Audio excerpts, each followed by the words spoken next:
Nakahandusay sa kalsada at duguan ang 33 at 31 anyos na mag-asawang ito bandang alas 11 ng gabi noong Martes, March 18.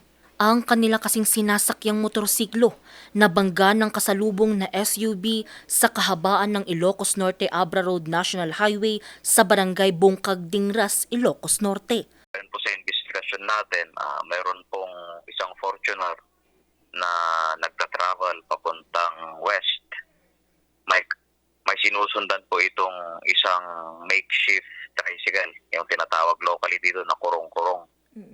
So, after which, nabangga po ng Fortuner yung kulong-kulong, and then, after the first collision, lumipat po itong Fortuner sa kabilang lane, na doon naman nabangga na yung kasalubong na nakamotor na mag-asawa.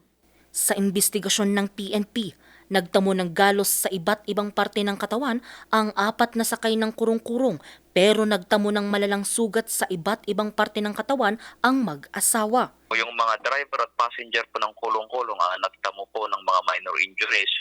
Ito naman pong mag-asawa na nakamotor, natakbo po sa ospital, sadly dead on arrival po.